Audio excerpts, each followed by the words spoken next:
Olá, está começando o Jornal da CUT, Central Única dos Trabalhadores. A discussão sobre o valor do salário mínimo criou divergências entre governo e centrais sindicais. Para restabelecer o diálogo e definir outros pontos de pauta, a presidenta Dilma Rousseff concordou em agendar um encontro com sindicalistas. Para Arthur Henrique, presidente nacional da CUT, temas como o fim do imposto sindical precisam ser colocados em discussão. Em 2008, nós tivemos uma conquista importante que foi o reconhecimento das centrais sindicais como centrais para negociarem e debaterem questões de interesse geral da classe trabalhadora. Esse acordo tinha um dos pontos desse acordo era justamente uma parte do repasse do dinheiro do imposto sindical seria repassado às centrais sindicais. No entanto, esse repasse seria durante um determinado período de tempo, até que uma legislação que acabasse com o imposto sindical e aprovasse a contribuição da negociação coletiva aprovada em assembleia pelos próprios trabalhadores fosse aprovado pelo Congresso Nacional. Nós vamos cobrar do governo federal a implementação desse acordo que foi assinado em 2008 pelo governo com as centrais sindicais, dizendo claramente, nós defendemos na CUT que são os próprios trabalhadores quem devem decidir livremente sobre a sua forma de organização e a forma de financiamento das suas entidades sindicais. Os trabalhadores têm que ter o direito de dizer se o sindicato, na campanha salarial, teve ou não teve um papel fundamental, teve ou não teve um bom resultado da campanha salarial, portanto, aprovando uma contribuição vinculada à negociação coletiva e não da forma como é hoje, com imposto sindical, onde uma parte dos trabalhadores, por exemplo, nem sabe qual é o sindicato que representa, mas abre o olerite e sabe que ali naquele mês teve um desconto para um determinado sindicato que ele nunca viu, não atua na base, sindicato sem representatividade. A revolta popular que sacode a Líbia e preocupa o mundo também entrou na pauta de discussão da executiva da CUT no dia 1º de março. Quem resume a posição da central é o secretário de Relações Internacionais, João Felício. Nós estamos recebendo as informações do mundo árabe com uma enorme satisfação. Ditaduras que estão caindo, isso é motivo de orgulho para todos nós que sempre defendemos a democracia, a participação do povo, a distribuição de renda, vemos com bons olhos o que está ocorrendo lá. Nós não achamos que o melhor caminho seja a ocupação, tanto do Egito como da Líbia, outros países da região, por exércitos externos, especialmente americano, especialmente o exército americano, que são especialistas em bancar ditaduras no mundo todo, e depois, quando as ditaduras começam a ruir, mudam de lado e já querem ocupar o país com seu exército. Não, quem tem que resolver o problema da Líbia é o povo da Líbia. Quem tem que resolver o problema do Egito é o povo do Egito. Mas a esperança nossa é que seja com muita participação política, com a participação política do povo, que eles encontrem um caminho para fortalecer organizações sociais, partidos políticos fortes, enraizados na sociedade e busquem consolidar um sistema democrático com eleições gerais permanentemente, de acordo com a vontade local. Que a esperança nossa é que os ditadores anteriores não sejam substituídos por novos ditadores apoiados por forças externas. Aí realmente a esperança nossa, caso ocorra esse tipo de coisa, é que o povo continue se rebelando até encontrar um caminho alternativo. É bom lembrar que a Líbia é o país com o melhor IDH, Índice de Desenvolvimento Humano da África. Está 20 posições na frente do Brasil nesse item. Certamente, eles têm condições de decidir o seu destino de forma soberana. A CUT promoveu na semana passada em Brasília o Seminário Nacional do Setor Público. Quem faz uma avaliação do encontro é Pedro Armengol, da Executiva Nacional. O seminário ele tinha alguns objetivos básicos, que era discutir a relação entre os trabalhadores do setor público e o Estado, que envolve o debate sobre a regulamentação da Convenção 151 da OIT. Tinha como objetivo discutir algumas agendas políticas que estão sendo colocadas pelo novo governo que assumiu o Brasil a partir do dia 1º de janeiro, principalmente no que diz respeito à política fiscal e à política de gestão de pessoal e política de gestão de recursos públicos. Passa pelo debate de organização sindical do setor público, né, que existe hoje ainda muitas distorções e conflitos até internos dentro da CUT.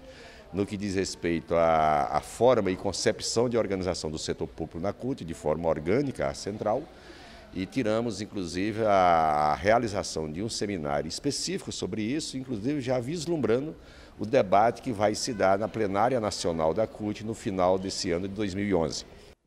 Algumas questões tratadas no seminário serão objeto de um encontro específico. É o caso da insalubridade e periculosidade no setor público. Quem comenta é Lúcia Reis, da Direção Nacional da CUT.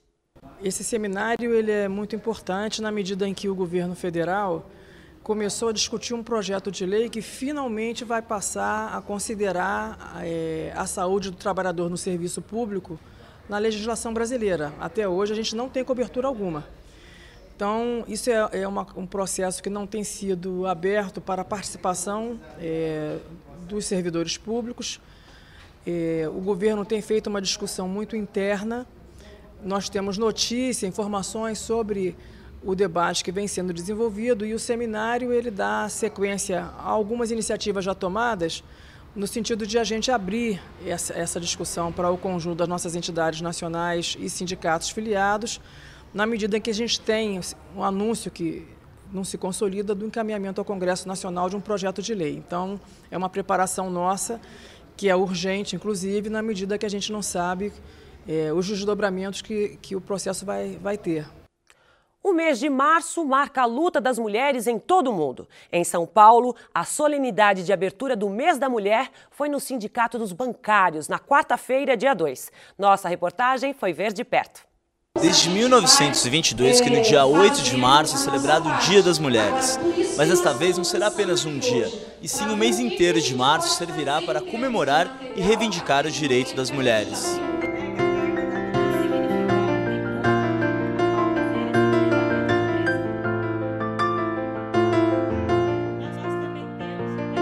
Para nós é muito importante a abertura, hoje dos atos do mês de março, que é justamente para a gente poder colocar em pauta as discussões que nós temos quanto às temáticas das mulheres.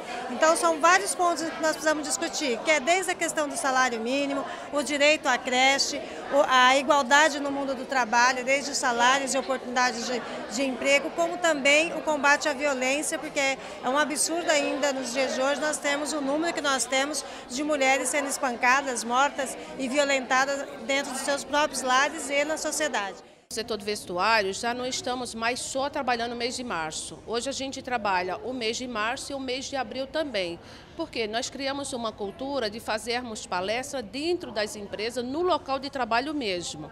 Há uma grande dificuldade de levar as mulheres para o sindicato, enfim, para os espaços onde ela possa estar indo depois dos seus afazeres domésticos. Então, nós criamos essa cultura e estamos fazendo palestra dentro das empresas, no local de trabalho, porque, através dessas palestras, a gente consegue conscientizar as mulheres dos seus direitos. A classe trabalhadora não podemos entender o Dia Internacional da Mulher como o dia em que se reflete os problemas e as soluções para a questão da mulher. Nós precisamos refletir todos os dias. Então, ter um mês exclusivo para refletir a realidade da mulher no mundo inteiro é fundamental.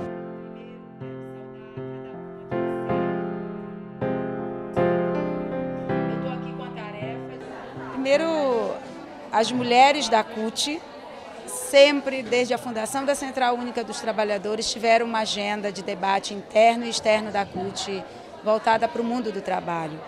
E eu penso que atividades nesse período são só a conclusão de um longo processo. E esse ano em particular, o 8 de março, no ano em que nós elegemos a primeira mulher presidenta da República, tem um significado muito grande. Um significado de conquista, mas um significado de reflexão. O que é que nós queremos? No mesmo evento, foi feito o lançamento estadual da Marcha das Margaridas. Quem comenta é Carmen Foro, secretária nacional do Meio Ambiente da CUT. Eu acho fundamental, primeiro, a atitude que a CUT tem tido de orientação política para todos os estados brasileiros, com seus eixos, que muitos deles e a maioria deles combinam com os eixos da Marcha das Margaridas. A atitude política da CUT São Paulo, a atitude política da Marcha Mundial de Mulheres aqui de São Paulo, fazerem um lançamento político juntos, chamar para as mulheres, para o momento que nós estamos vivendo e o que a gente vai estar pautando para os nossos passos futuros. Carmen Foro foi premiada com o diploma Mulher Cidadã Berta Lutz pela sua atuação política e sindical. Ela falou sobre o prêmio que foi entregue no dia 1º de março em sessão solene no Congresso Nacional.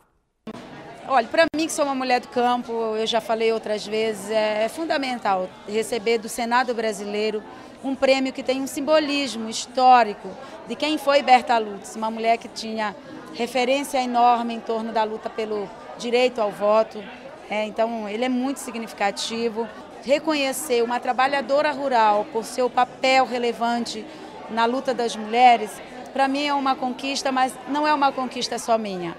Eu penso que é das mulheres esse prêmio, porque eu sou apenas representante desse sentimento e desse conjunto de articulação históricas e de lutas históricas que as mulheres realizaram nesse país.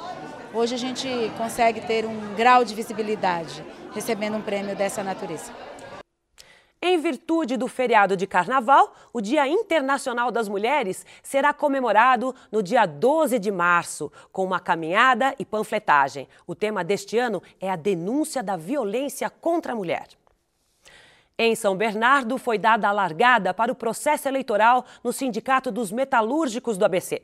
Nossa equipe conversou com Sérgio Nobre, que destacou o papel dos comitês sindicais de empresa. O Sindicato dos Metalúrgicos do ABC está em período de eleição. Aqui a eleição funciona um pouquinho diferente dos demais sindicatos. Para explicar como é que funciona esse processo eleitoral, ao meu lado o presidente do sindicato, Sérgio Nobre. Sérgio, como é que estão as eleições aqui e como que ela funciona? As eleições aqui elas se dão em 2 momentos. Numa primeira fase das eleições, os trabalhadores na sua empresa escolhem o que a gente chama de comitê sindical de empresa. É a representação do sindicato naquele local de trabalho. Hoje são 91 empresas que contam com esse tipo de representação.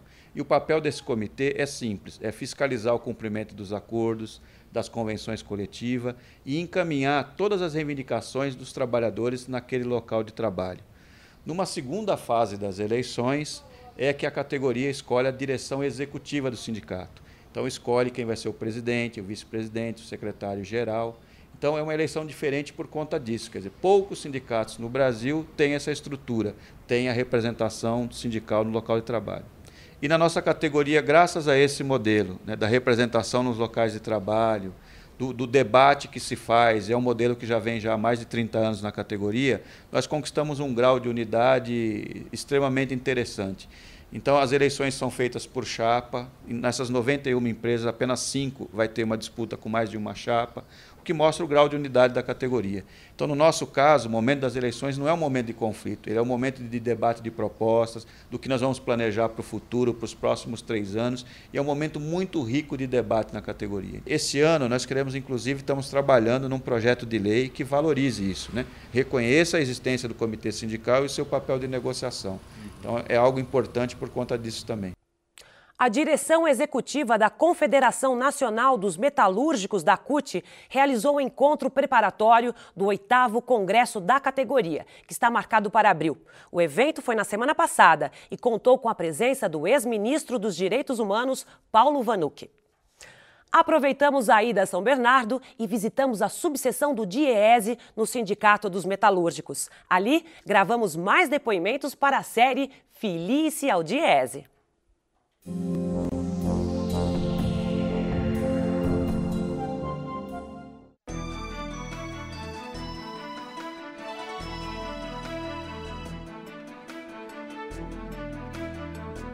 A subseção dos metalúrgicos é uma subseção grande, é uma subseção de 3 técnicos e que presta serviço em diversas áreas.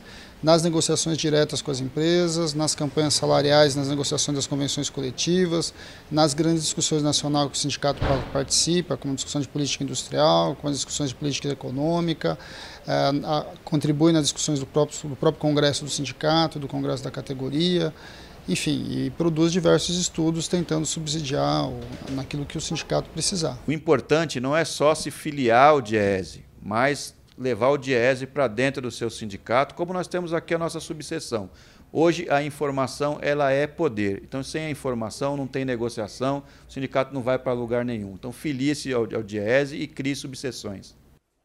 O Os trabalhadores terceirizados das sondas da Petrobras na Bahia estão em greve desde segunda-feira, dia 28. Eles lutam contra a precarização dos contratos de trabalho e prometem paralisar em outros estados se não forem atendidos pela estatal. Foi comemorado no dia 28 de fevereiro o Dia Internacional de Conscientização sobre as LER-DORT. As lesões por esforços repetitivos são a maior causa de afastamento do trabalho em todo o mundo e atingem muitas categorias.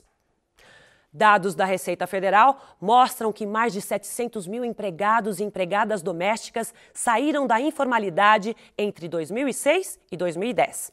Isso foi possível com a regra que permite abater a contribuição previdenciária no imposto de renda patronal, uma renúncia fiscal que beneficia centenas de milhares de trabalhadores. E nesta sexta-feira, dia 4, o bloco Siri na Lata desfila pelas ruas de Aracaju, reunindo sindicatos, estudantes e movimentos sociais. O bloco, criado pela CUT Sergipe, utiliza o humor e a alegria para protestar, criticar e cobrar patrões e governantes. E o Jornal da CUT fica por aqui e deseja a todos um bom carnaval excelente, com muita paz. Até a próxima edição.